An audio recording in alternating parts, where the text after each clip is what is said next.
Welcome back. You're now watching the political segment of the weekend show. Finally, President Muhammadu Buhari has signed the Electoral Act Amendment Bill into law about a month after the National Assembly sent to him. He signed it in a ceremony yesterday that took place in the council chambers.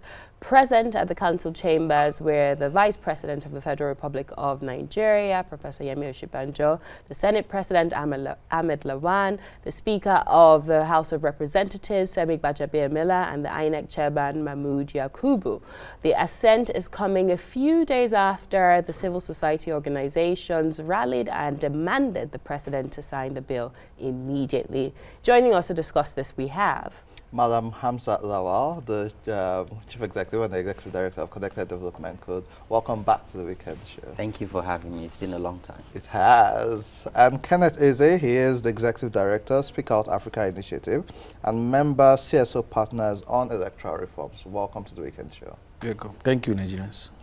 Malam, I would first and foremost like to congratulate all members of the civil society space, and for those of us in the media, we could give ourselves a pat on the back as well. We had this for 1 year as a segment of exactly, this show. Repetitively kept on speaking about it. But I would really like to congratulate all Nigerians really in ensuring that this bill was signed and assented to by the President. But there are a few people who have said the bill has been so watered down that the true effects of the actual bill may or may not be felt by the average Nigerian. How do you believe this bill will affect our electoral process moving forward? Well, thank you, Osasu. First, again, I think we need to take a moment and just celebrate, because usually we want to jump to the next item. And of course, it's understandable that, we want to move our country forward. But let's celebrate. It's exciting and it's going to go down history that truly civil society, the media, government, for the first time worked together to get an electoral act signed. Osasu, it's not a sprint, it's a marathon. Yes, there are some elements on the bill that have been removed. But then again, the fact that this amendment have been signed gives some level of confidence that we would now have a robust electoral management system that integrates technology. Because see, we all know that as election observers, from the polling booth to coalition center, that's where the magic happens. But now with this law being signed by Mr. President, what it means is that when beavers accredit you and you cast your ballots, automatically it goes to the system. It's connected via technology, so it goes to the system. So if, for instance, the result sheet is saying something different, and then the technological system is saying something different, it means that someone has tampered with the results. So this would ensure transparency and accountability, but then it gives confidence to the electorate that truly my vote would count. No one would subvert my vote or take away, what rightfully belongs to me. But another opportunity here also is the fact that, yes, a lot of grassroots communities are not connected to the internet. So I've been to communities where they don't even have mobile network, be it data, voice, or SMS. But the opportunity here is there would be massive investment in technological infrastructure, where communities now would be connected to ICT infrastructure, because you need this technology to work in all the over 100,000 voting points across Nigeria. So what this means is it's going to create a lot of job opportunity. So today telecommunications are having conversation. Where do we have lower penetration? Where don't we have network? How can we move our mast to those areas? Because this brings about opportunity, it brings integration, it brings economic value chain, where we create job, we create value, but most importantly, people can vote even in the remotest community and their votes would count, and this result will be transmitted electronically down to INEC HQ. I think, as much as, yes, we're not happy that we didn't get everything we wanted, but we got something that can take us into prosperity in 2023. And then beyond 2023, we can then look at what other amendment do we need and how can we go into 2027, stronger. Let's talk about the clause which speaks on the power to review election results declared under duress. What does this mean for the future of elections in Nigeria? Okay, thank you. That should be clause 65. Yeah. I think that to me is one of my favorites, if I should put it that way, aside electronic transmission of results, clause 50. The reason is not far-fetched. We've seen that politicians just believe that they can have their way. You get it. The highest that will happen is we go to courts, and it's very, very ridiculous. We've seen cases. Let me use cite Imo as an example. A place where an INEC official made it open categorically that he was under duress, under gunpoint, being pressurized to declare a result that was not supposed to be that. And even the venue of where that interview, you know, where the result was even declared was not even where it ought to have been. So we see this normal, you know, it's already becoming a normal, that I can sit in my place, allow you to run on your campaign, do everything, and with my instruments, I can bend and twist the hand of, maybe if I'm unable to have my way in INEC, then I will take it and obtain it forcibly. And so, but today, that has brought relief hope. And that will be rather a great relief for INEC and the people of Nigeria. That if such happens, then INEC will now have the power and the right to be able to review, because that declaration in its sense is not actually the true state of what transpired. And so it's a very, very, very, in fact, this whole electoral process, even though we are aware, you know, one of the things, when the first question came, I was also privy to that information that it has been watered down in a way. But like my colleague said here, that electoral process or electoral reform is a process. We can't get it just once. That we have made significant gains. And so if we have gone this far, and this is the first time, you know, I tweeted and I said that if the people can actually realize that real power resides with the people, that is only if they realize, we will not buy into the political divide of the popular political divide. They tell us politics is dirty.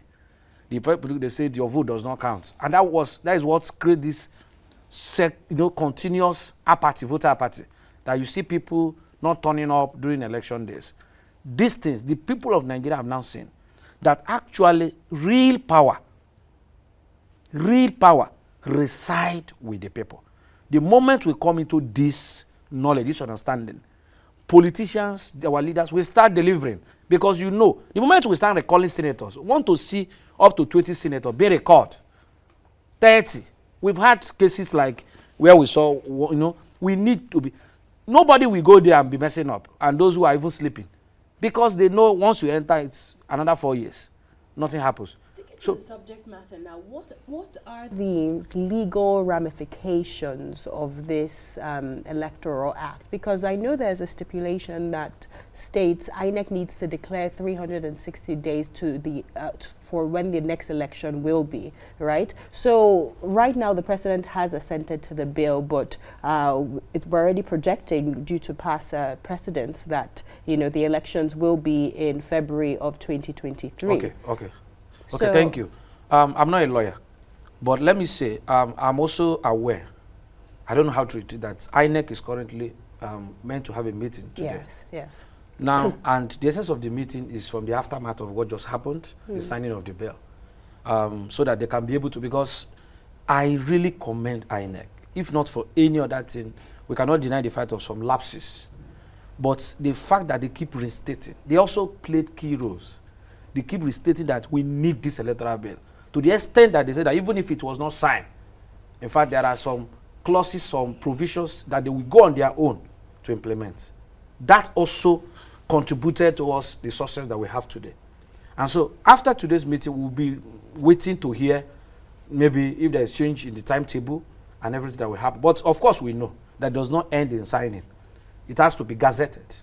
And it is when that is done, then it becomes into full force and implementation. And I will also add, I'm opining that, I'm positing that, let's INEC, after the Gazette, there should be a way that Nigerians should actually be privy to know the true exact electoral bill that was signed. There should be a way, whether it's going to be done in form of town hall meetings in the geopolitical zones, or aside putting it in their website.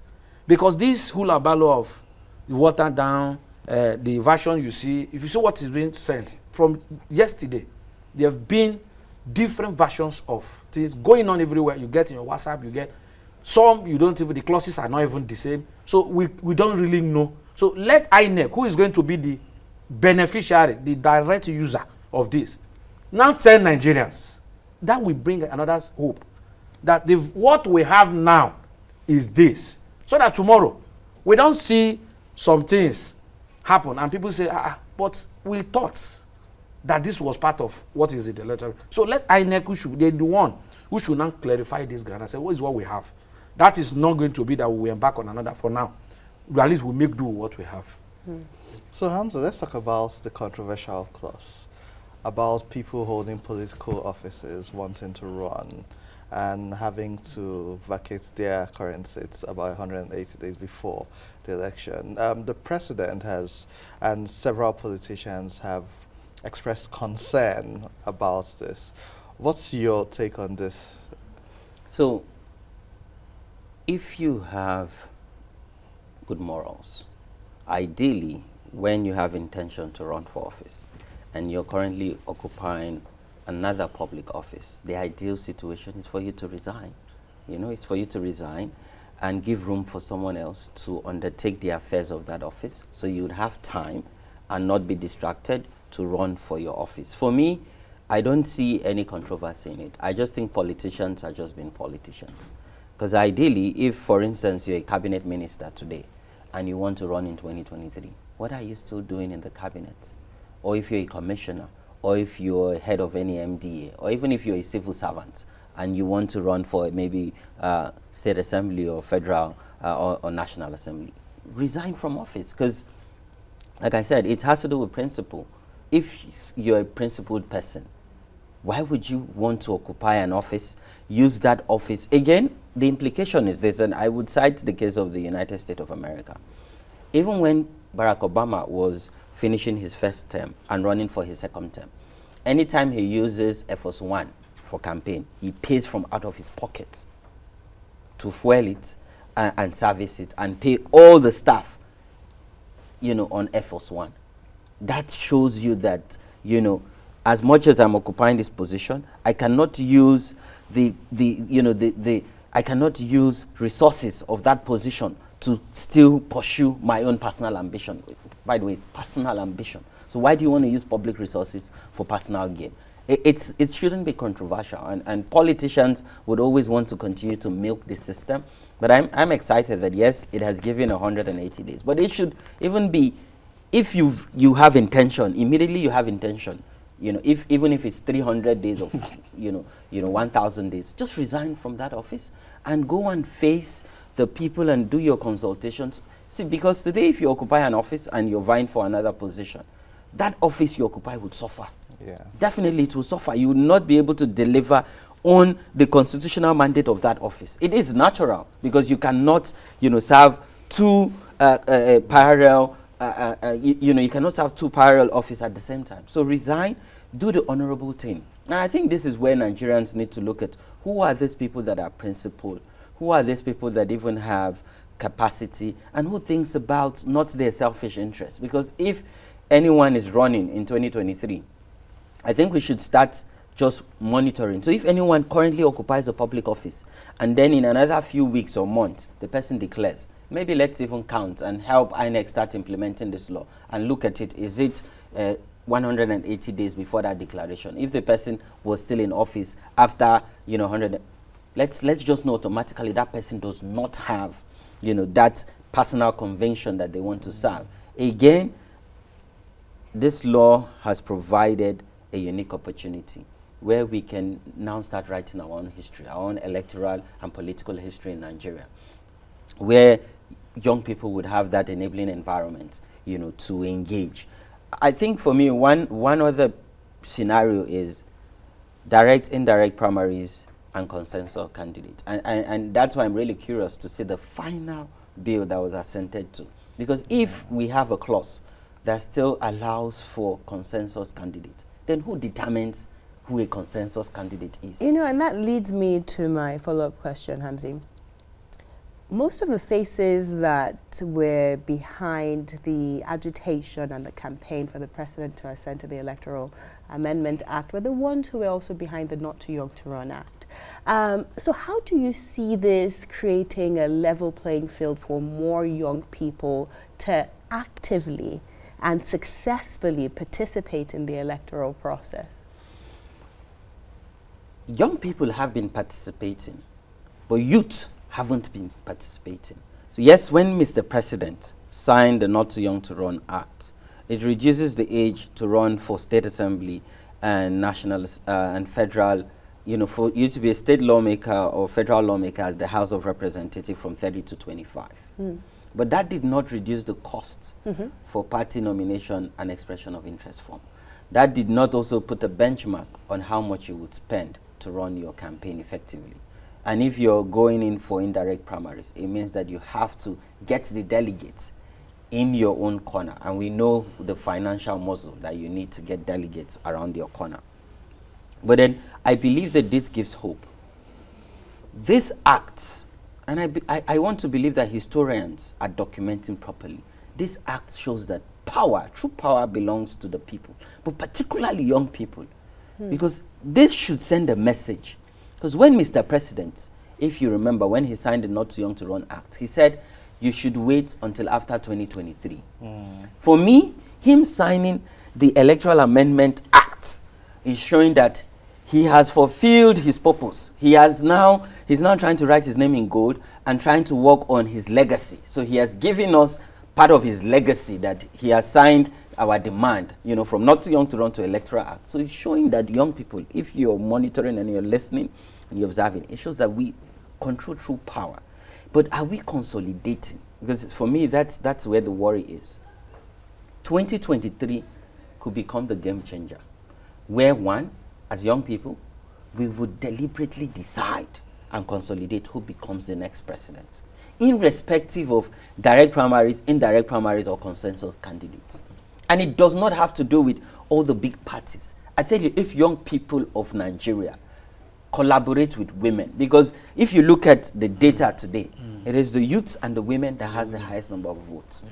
So it means that this marginalized group, and mind you, we are the marginalized group. So we are, as much as we're marginalized, the true power is in our hands. So I'm wondering how. Is it based on the new technology that's now involved? You're a tech expert. Is it, you know, based on the new technology that's now mandated to be part of the electoral process? How are young people going to do it? It's one thing to speak the good grammar, but when it gets to the nitty-gritty of it, are young people going to emerge victorious, not just voting who we want into power, but actually being voted for? Do you see that as a true possibility in the 2023 general elections? Yes, I see that as a true possibility. You see, it gives me hope that a lot of young people today are declaring to run for office. One of which is Jude Fermi, you know, who wants to run to come to the National Assembly as a House of Rep member. It gives me hope that the quality of people, I say quality, because before now, you just see people declare. You know, mushroom people, excuse my English, declare. But today, we're seeing quality of people, and they are discussing issues. So people are now saying, this is my agenda if you elect me into office. And today, we're not saying this quality of people saying, I'll build road, I'll build school. No, they're saying, I would pass legislation that integrates information technology. I would pass legislation that ensure quality, free and fair, quality education. I would pass legislation that ensures health insurance. Because our people now understand that, see, you cannot say you're running for state or as a federal lawmaker and you say you build road. Yes, they have constituency projects, but we all know that it's the executive that has that will and constitutional power to insert in the budget or capital, you know, heavy capital projects. So for me, the quality of people I'm seeing, Osasu, continual voters registration is ongoing, because you said how young people, when you look at the data also, the numbers of people that are going to register, and mind you, we have close to 20 million first-time voters, this Gen Z, that they don't even, to them they would ask you questions, unlike our own generation that, you know, it's just a few of us that are bold. Gen Z, they would ask you, Auntie Osasu, what are you saying? How would this translate into jobs? You know, how would this translate into tax? So for me, continual voters registration, get your permanent voters card. Then on election, before elections, I think as young people, we need to understand that politics is negotiation. But how are we negotiating? Are we negotiating from a point of selfish interest? Or we're negotiating from a point of selflessness? Because see, it's not just only about electoral offices. Because a lot of people get it wrong that, you know, we all can't run for office. Over 200 million people. So let us negotiate power. Because I tell you that, see, even as much as we're young people, we want to get young people into power, we're not also saying that we want older people to leave. No. It's about intergenerational dialogue. So let us sit down and negotiate this power and say, see, okay, you want to be president. We have 40 million votes. How many million people got President Muhammadu Buhari into office? So it means that if we have 20 to 25 million dedicated people that we can deliver, we can negotiate. So because politicians look at numbers. And if we have the numbers and we can consolidate, we will not negotiate. So it's not just electoral power. We're not negotiating appointive power and then consolidate and negotiate between intergenerational So, Hamza, I like your enthusiasm and your optimism. We've been on the streets together. We've marched for not young to run. And like that. So this is great for all of us. But there's this constant talk about apathy, which, whether we have this Electoral Act or not, we have seen in the last 8 years, election dates are set. 2 weeks before election or a week before election, they even declare a public holiday. People travel to their states to vote. A day before the election, you hear logistic problems, and they move the election by 2 weeks. These young people who were saying are not voting, who have traveled to their places to vote, will come back to town. They don't have the funds or resources to go back. And so there's this indirect apathy. Now, with this new amendment, it I say provide funds to INEC a year ahead of time. But does this change that trend? Because it most likely will happen again. And let Kenneth even start with this answer. Kenneth, does this act, this amendment, does it change the fact that all INEC and the government of the day need to do is to change election date 2 days before, even when people are ready, by moving by 2 weeks? Okay, thank you. I think I agree completely with what he said. Clause 3.3, that is what you're talking about yes. INEC getting funds at least 1 year. I think that is one area, because I have said that the majority of the ball game now is that within the court of the INEC. They must not fail Nigerians. And they must, because a lot of their grievances, their shortfalls, or what is responsible for that, has already been addressed by this act. Let me say, with every sense, I'm very, very, I know with almost 100% sure that the signing of this Electoral Act, if you watch the status of all the youths, young people in Nigeria, since yesterday, every youth, what you are seeing is electoral. Some are saying now we can, you see a lot of. And even INEC itself has admitted that among all the recent registers, those that register for the first time, we have youth as the highest. That tells you that it's not going to be the way it used to be again. We are gradually nipping to the bud voter apathy. And we have also advanced by asking the youth, identify with your political party. Like he said, he must not be in the two major political parties. Because we have the number, and it's about negotiation. So if we identify, because the essence, why it is important to identify with political parties is because you can only pick from the contestants. Of course, we know most beautiful girls are picked from contestants, not the one that is at home sleeping. Sometimes I wonder, when I see the most beautiful guy, I ask, how did this girl become in my state? At least I know my sister. I know, but my sister did not go for the contest. So that's why we say now, go there, and it's why political party, join, you'll be among those. If you cannot get in the two major political parties. And who tells you that they can even ignore us with the vote strength? We have people that they don't even show any interest at all. We're not even talking about those that have, there are people, the larger population that they've not voted before. But this Electoral Act is going to spur them to vote. Because you ask yourself, what is the reason for voter apathy? When they are even the one most affected with unemployment. Because they lose trust. There is no hope in the electoral process. But now, The issue about cancellation, INEC can now have money 1 year ahead.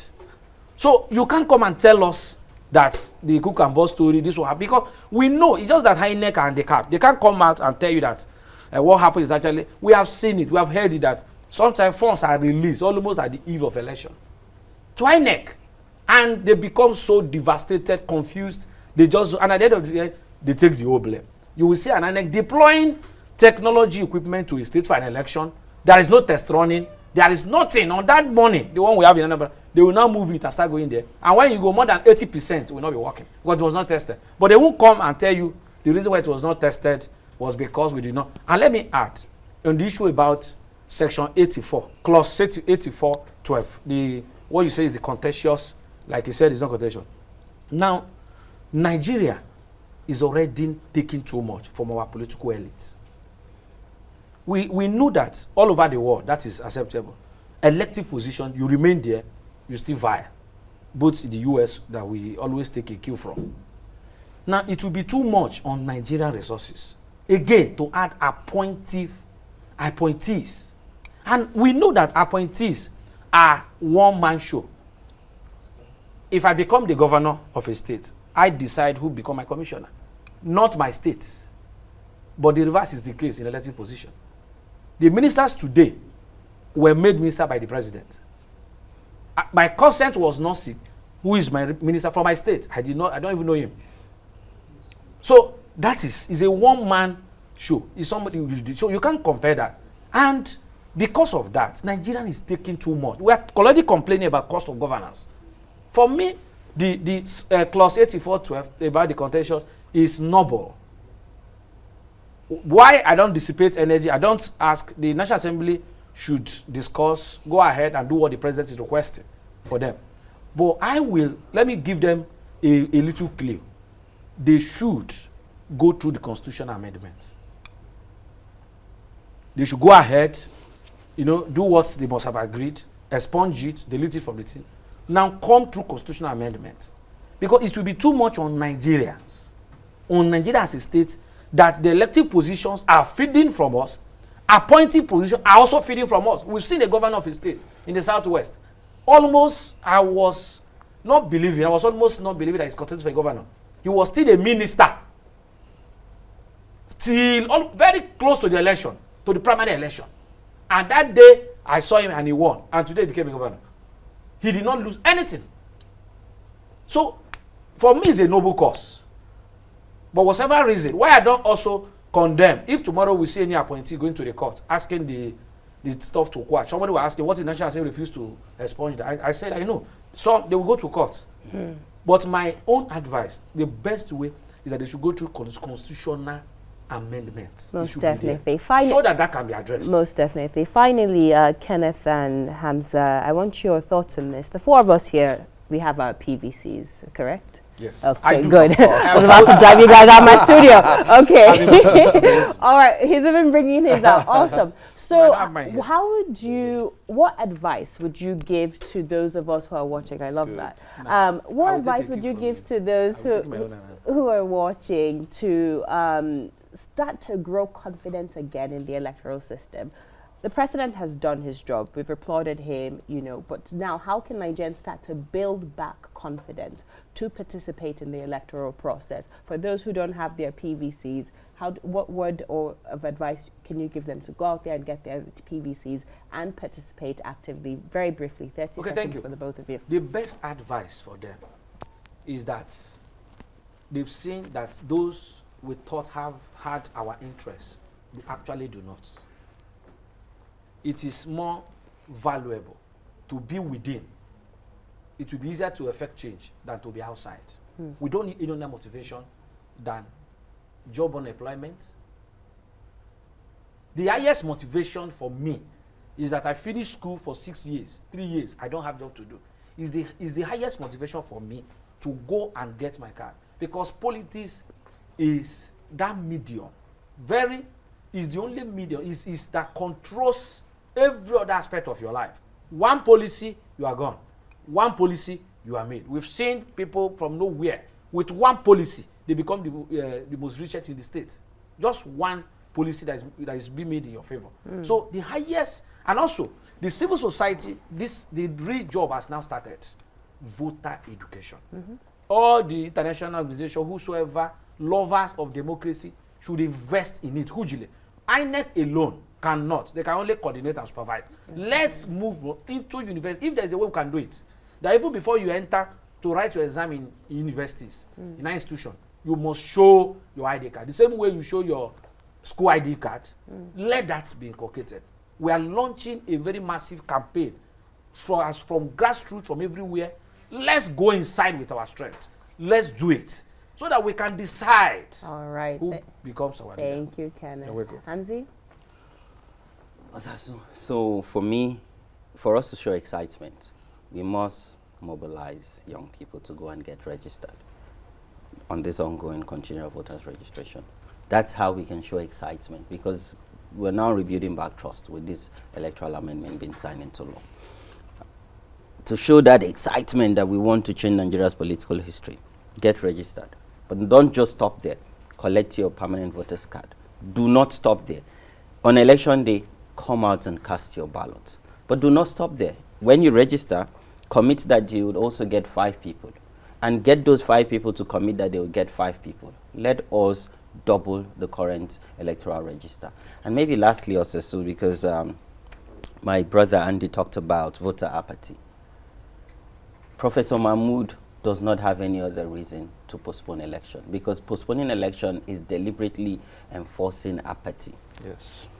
If come 2023, after INEC published the final election register and elections are postponed for whatever reason, I, Hamzat Lawan, would hold him accountable and demand for his resignation.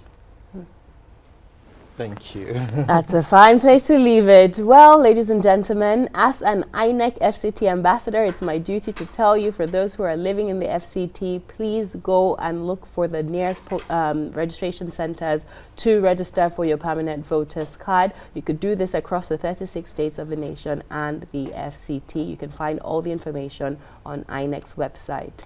All right, that's all we have for you on today's program. Do follow us on social media at Weekend Show NG, at TOS TV Network, at Osasu Igbinadian. Andy Mazuki on Facebook, Instagram, and Twitter.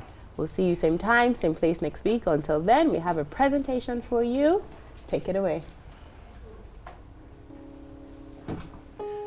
Miracle walking Father, covenant keeping God, extraordinary supporter, supernatural defender.